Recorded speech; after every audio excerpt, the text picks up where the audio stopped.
사람들은 나이가 들면 사랑보다 건강이나 자식이 더 중요하다고 말하지만 정작 홀로 남겨진 사람에게 가장 무겁게 다가오는 건 외로움이었습니다.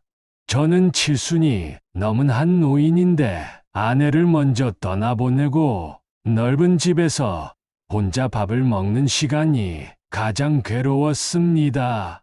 한 숟갈 뜨다가도 맞은편의 빈자리를 보면 숟가락을 내려놓기 일쑤였고 가끔은 아예 밥상을 차려놓고도 그대로 치워버리는 날이 많았지요. 자식들은 바쁘다는 핑계로 명절에나 얼굴을 비췄고 전화를 걸어도 나 지금 회의 중이라서 하며 서둘러 끊어버리곤 했습니다.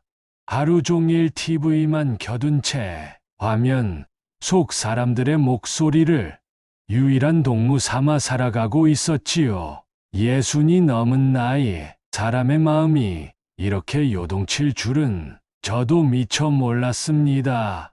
그저 하루하루 조용히 살아가는 게 인생의 끝이라고 생각했습니다. 그런데 그날 동네 복지관 앞 작은 쉼터에서 33의 젊은 여자가 조용히 제 옆에 앉았습니다.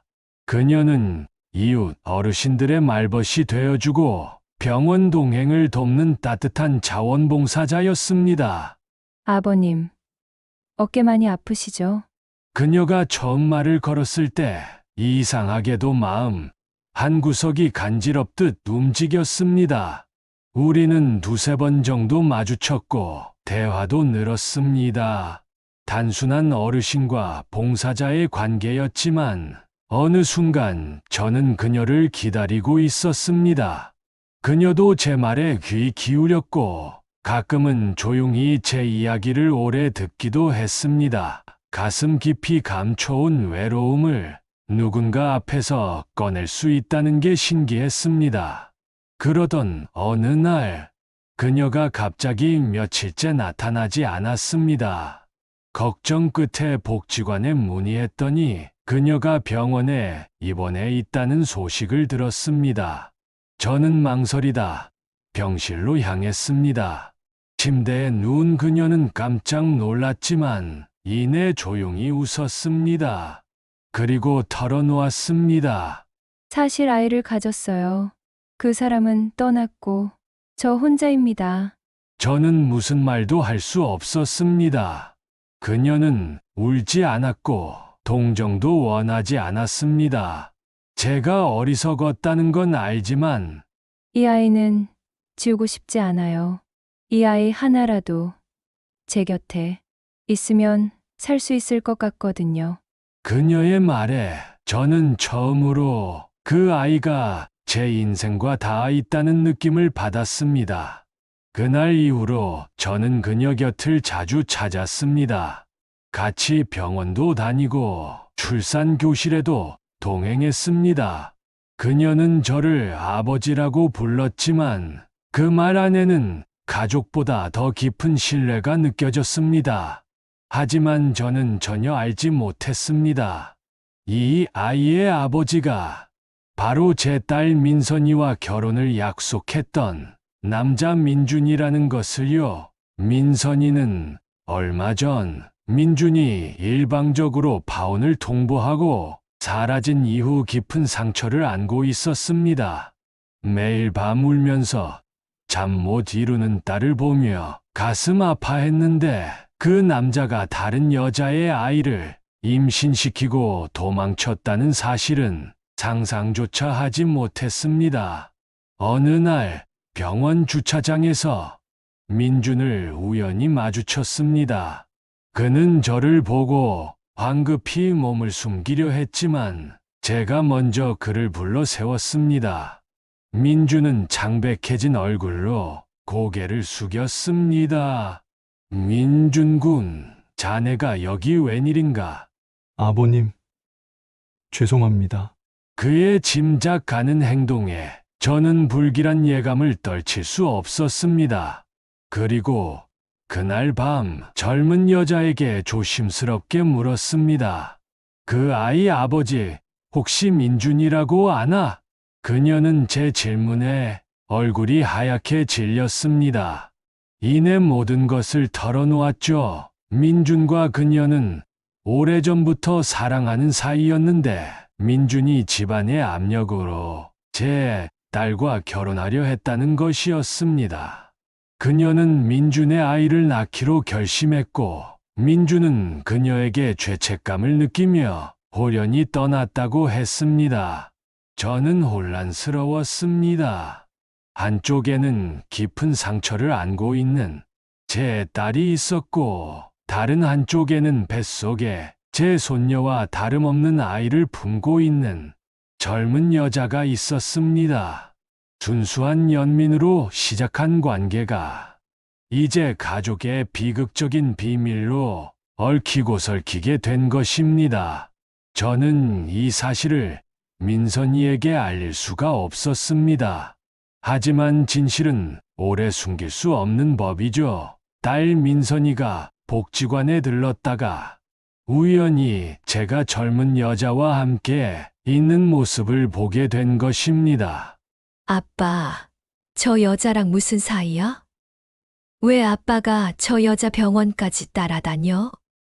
저는 당황하여 말을 잇지 못했고 그 순간 젊은 여자가 민선이에게 고개를 숙였습니다. 민선 씨, 안녕하세요. 그동안 민준 씨 때문에 힘들었죠? 정말 죄송해요. 그녀의 말에 민선이의 표정은 굳어졌고 그 자리에서 모든 것을 직감했습니다. 민선이는 저를 향해 울부짖었습니다. 어떻게 이럴 수 있어? 나한테 상처 주고 떠난 그 남자랑 그 여자 둘 사이에 난 아이를 아빠가 감싸준다니. 말이 돼.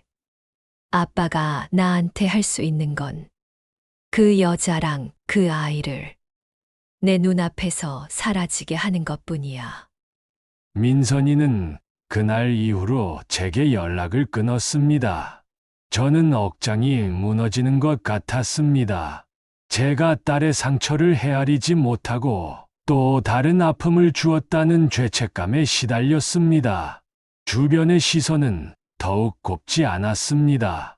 동네 사람들은 수군거리기 시작했고 복지관에서도 조심스럽게 말을 건넸습니다.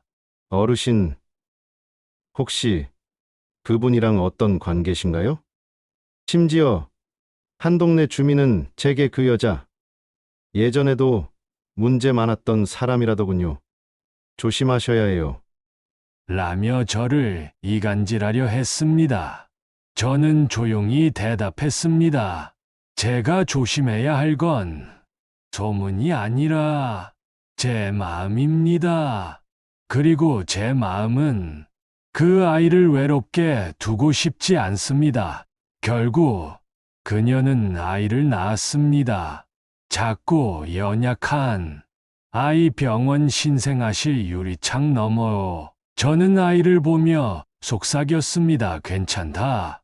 아버진 아니지만 나는 내 편이야. 그녀는 눈물 속에 저에게 고개를 숙였습니다. 정말 민폐죠 하지만 감사합니다. 저한테 처음으로 기대도 되는 어른이셨어요. 딸 민선이는 한참이 지난 후에야 저를 찾아왔습니다. 그녀의 손에는 작은 선물이 들려 있었죠. 아빠, 제가 너무 심했어요. 솔직히 아직 마음이 편하진 않아요. 하지만 아빠의 마음을 이제 조금은 알 것 같아요. 민선이는 그날 밤 내내 제게 울면서 말했습니다. 자신이 받았던 상처가 너무 커서 다른 사람의 아픔을 볼 여유조차 없었다고요. 저는 그런 딸을 품에 안고 등을 도닥여 주었습니다. 그날 이후 저는 딸과 함께 그녀와 아이를 만나기 시작했습니다. 처음에는 어색함이 감돌았지만 민선이가 아이의 작은 손을 잡고 이모는 이 아이한테 잘해줄게라고 말했을 때 저는 눈물이 왈칵 쏟아졌습니다. 이제 우리는 같은 집에 살고 있진 않습니다. 하지만 매주 그녀와 아이를 만나 젖병도 데우고 기저귀도 갈아줍니다. 동네 사람들은 여전히 수군거리고 제 딸도 아직 모든 것을 완전히 받아들인 건 아니지만 저는 확신합니다. 아이가 제 손가락을 꽉 잡는 그 순간, 이 선택은 후회가 아니라고. 저는 사랑을 한 것이 아닙니다. 그녀에게 연애 감정을 느낀 적도 없습니다. 하지만 그녀가 가장 힘든 순간에 제 손을 잡아주었고, 이제 저는 그 손을 다시 놓지 않으려 합니다. 혹시 지금 누군가를 도울까 말까 망설이고 계신 분이 있다면 용기 내보시길 바랍니다. 그 사람에게 기대는 것이 아니라 그 사람이 당신 덕분에 다시 일어설 수 있다면 그것만으로도 그 인연은 충분히 의미 있는 것입니다.